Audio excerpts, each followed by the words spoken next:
Shalom adik-adik semua, kembali lagi kita di ibadah sekolah minggu. Siapa yang sudah kangen sekolah minggu? Tunjuk tangan. Nah, seminggu kali ini kita akan sekolah minggu seperti biasa, seperti minggu-minggu sebelumnya.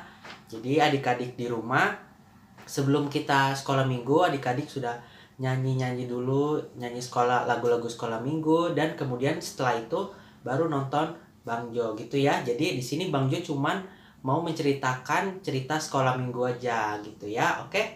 Jadi sebelum mulai kita ibadah sekolah minggu, kita seperti biasa kita berdoa dulu sebelum memulai kita dalam ibadah sekolah minggu. Mari adik-adik semua lipat tangannya, tutup mata. Nah, mari kita berdoa. Mari kita berdoa. Tuhan Yesus, terima kasih pada pagi hari ini kami ingin sekolah minggu. Berkatilah sekolah minggu ini, biarlah jadi di dalam namamu kami sudah berdoa. Haleluya, amin. Oke adik-adik semua, saatnya kita mendengarkan cerita sekolah minggu. Nah, di sini Bang Jo mau cerita tentang kisah Gibeon, pahlawan dari Israel, dan seperti apa kisahnya mari kita sama-sama menyaksikan video ini, oke? Nah, adik-adik, kisah Gibeon ini ada di Alkitab loh. Mari kita sama-sama membuka Alkitab kita, menyiapkan Alkitab kita buka sama-sama di dalam Alkitab, yaitu ada di Perjanjian Lama, yaitu di Hakim-Hakim pasal yang ke-6 sampai ke pasal yang ke-7. Jadi cerita Gibeon ini ada di Alkitab loh adik-adik semua. Nah, di sini Bang Jo mau cerita kisah Gibeon dari awal sampai dia dapat memenangkan bangsa Israel daripada tanah penjajahan. Nah, di sini disimak baik-baik ya, kita dengarkan bersama-sama, kita saksikan bersama kisah Gibeon.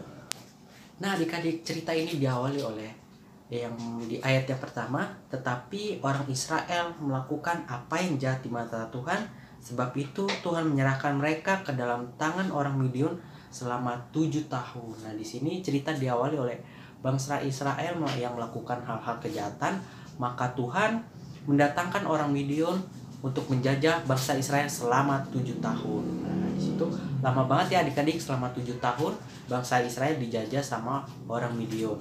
Nah, setelah itu di ayat yang ke-7, ketika orang Israel berseru kepada Tuhan karena orang Midian itu, maka Tuhan mengutus seorang nabi kepada mereka. Beginilah firman Tuhan Allah Israel, akulah yang menuntut kamu keluar dari Mesir dan membawa kamu keluar dari rumah perbudakan. Nah, di sini Tuhan mengutus satu orang nabi. Siapakah nabi itu? Yaitu adalah Nabi Gibeon.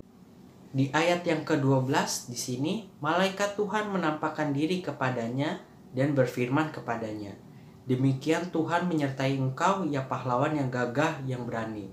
Lalu di sini Gibeon menjawab di ayat yang ke-13, jawab Gibeon kepadanya, ah Tuanku, jika Tuhan menyertai kami, mengapa semua ini menimpa kami? Di manakah segala perbuatan-perbuatan yang ajaib yang diceritakan oleh nenek moyang kami kepada kami ketika mereka berkata, bukankah Tuhan telah menuntun kita keluar dari Mesir? Tetapi sekarang Tuhan membuang kami dan menyerahkan kami ke dalam cengkraman orang Midian.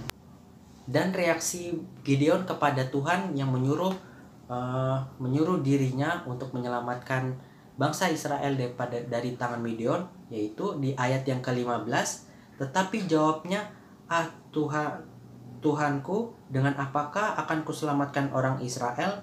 Ketahuilah, kaumku adalah yang paling kecil dari antara suku Manasye, dan aku pun seorang yang paling muda di antara kaum keluargaku. Di sini Gibeon sangat minder terhadap daripada Tuhan untuk menyuruh dia untuk mengalahkan bangsa Midian karena dia sendiri adalah yang paling muda daripada bangsa itu karena dia paling kecil. Dan reaksi Tuhan kepada Gibeon itu ada di ayat yang ke-16. Berfirmanlah Tuhan kepadanya, tetapi akulah yang menyertai engkau, sebab itu engkau akan memukul kala orang Midian itu sampai habis. Di sini penyertaan Tuhan kepada Gibeon itu, di sini mau Tuhan tunjukkan kepada Gibeon bahwa Gibeon tidak sendiri, tetapi Gibeon bersama-sama dengan Tuhan akan melawan orang-orang Midian itu sampai kalah gitu ya. Jadi di sini Tuhan mau mengajar kepada Gibeon bahwa Gibeon tidak sendiri, tetapi di sini Tuhan bersama-sama dengan Gibeon gitu ya adik-adik semua. Dan setelah itu Gibeon menyetujui untuk dia dapat menyelamatkan bangsa Israel daripada bangsa Midian. Nah setelah itu Gibeon mengumpulkan pasukan-pasukan orang Israel sebanyak 30.000 pasukan. Wah banyak banget ya untuk melawan bangsa-bangsa Midian. Jadi Gibeon mengumpulkan pasukan-pasukan Israel sebanyak 30.000.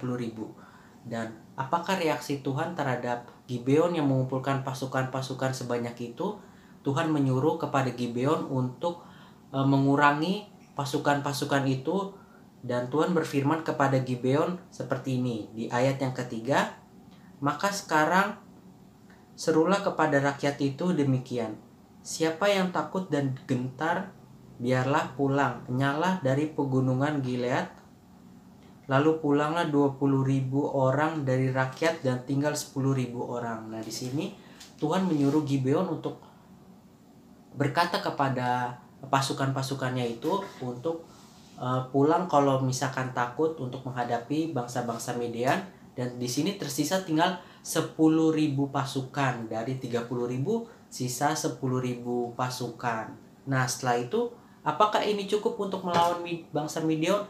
Di sini Tuhan suruh mengurangi pasukan-pasukannya lagi dari 30.000 jadi 10.000. Tuhan menyuruh untuk mengurangi pasukannya lagi. Dan di sini Tuhan menguji di ayat yang keempat. Di sini Tuhan berfirman kepada Gibeon, masih terlalu banyak rakyat, suruhlah mereka turun minum, maka aku akan menyaring mereka bagimu di sana. Siapa yang kufirmankan kepadamu, inilah orang yang akan pergi bersama-sama dengan kau. Di sini Tuhan menyuruh Gibeon untuk 10.000 pasukan itu untuk meminum air yang ada di danau, lalu menyortir di situ. Pasukan-pasukan itu ada yang meminum dengan minum langsung dengan mulutnya, dan juga ada yang meminum air tersebut dengan tangannya. Jadi di sini pasukan yang meminum air dengan tangannya itulah yang Tuhan suruh untuk menjadi pasukan-pasukan untuk melawan bangsa Midian. Dan di sini terpilihlah sebanyak 300 orang yang menjadikan pasukan-pasukan untuk melawan Midian. Jadi di sini Tuhan menyuruh kepada Gibeon dari awalnya 30.000 pasukan menjadi 300 pasukan yang benar-benar Tuhan pilih dan Tuhan suruh untuk melawan bangsa Midian. Gitu ya adik-adik. Jadi di sini Tuhan menyuruh kepada Gibeon untuk menyerang bangsa Midian dengan sebanyak bangsa Midian sebanyak 300. Apakah cukup untuk melawan bangsa Midian? Dari 30.000 menjadi 300? Tentu kurang ya kalau misalkan dari jumlah, tetapi di sini Tuhan mau bersama-sama dengan Gibeon sebanyak 300 dapat mengalahkan bangsa-bangsa Midian. Seperti apa bangsa-bangsa Midian dapat dikalahkan dengan bangsa Israel? Nah, lalu pada malam harinya di situ di ayat yang ke-9, pada malam itu berfirmanlah Tuhan kepadanya, bangunlah, turunlah menyerbu perkemahan itu, sebab telah kuserahkan itu ke dalam tanganmu. Nah, di sini Gibeon bersama dengan pasukannya pada malam hari ke bangsa Midian. Dan di sini Tuhan mau untuk Gibeon untuk mendengarkan di situ ayat yang ke-13. Ketika Gideon sampai di situ, kebetulan ada seorang menceritakan mimpinya kepada temannya. Katanya, aku bermimpi tampak sekeping roti jelai terguling masuk ke perkemahan orang Midian. Setelah sampai ke kemah ini, dilanggarnyalah kemah ini sehingga roboh dan dibongkar bangkirnya. Demikianlah kemah ini runtuh. Lalu temannya menjawab, ini tidak lain dari pedang Gibeon bin Yoas orang Israel itu. Allah telah menyerahkan orang Midian itu dan seluruh perkemahan ini ke dalam tangannya. Dan di sini Tuhan bekerja atas bangsa Israel dengan membuat mimpi kepada orang-orang Midian, sebuah pertanda untuk mengalahkan bangsa Midian gitu ya. Jadi di sini pasukan-pasukannya sudah mulai panik dan sudah mulai, wah ini bakalan diserang oleh bangsa Israel. Nah di situ setelah itu juga Gibeon dan pasukan-pasukannya bersama-sama di ayat yang ke-15, segera sesudah Gibeon mendengar mimpi itu, diceritakan maknanya, sujudlah ia menyembah. Kemudian ia pulang ke perkemahan Israel.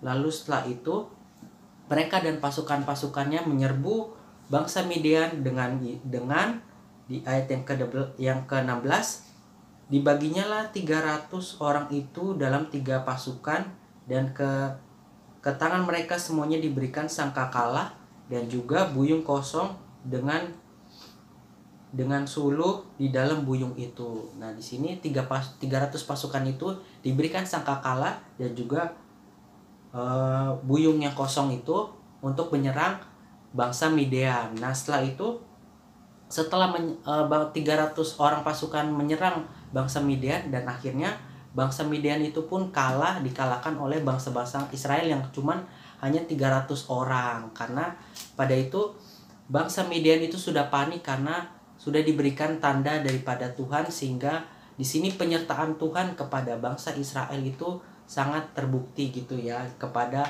bangsa-bangsa Israel, bahwa Tuhanlah yang akan menyelamatkan bangsa Israel dari tangan bangsa Midian. Jadi seperti itu cerita sekolah minggu ini. Jadi pesan yang dapat Bang Jo sampaikan kepada anak-anak terkait dengan cerita ini, yaitu yang pertama itu harus bersama-sama dengan Tuhan Yesus. Kita harus setia kepada Tuhan, bahwa kita harus percaya bahwa Tuhan Yesus lah yang akan menyelamatkan kita daripada masalah yang kita hadapi. Kita harus datang kepada Tuhan dan juga berdoa juga kepada Tuhan. Pasti Tuhan akan menolong kita gitu. Kalau kita mau bersama-sama dengan Tuhan Yesus, kita dapat menyelesaikan masalah kita sehari-hari gitu. Jadi buat adik-adik semua, takut akan Tuhan, baca Alkitab, berdoa kepada Tuhan Yesus, maka Tuhan Yesus akan menyertai kita selama hidup kita. Jadi seperti itu cerita sekolah minggu pada hari ini, semoga memberkati kita semua.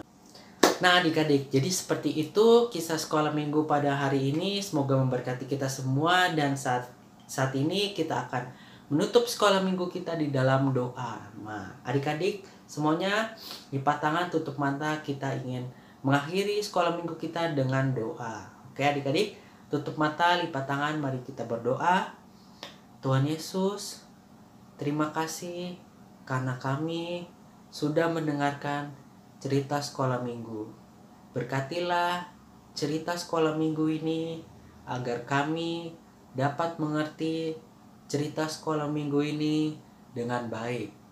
Terima kasih Tuhan Yesus, kami sudah berdoa dan mengucap syukur. Haleluya. Amin.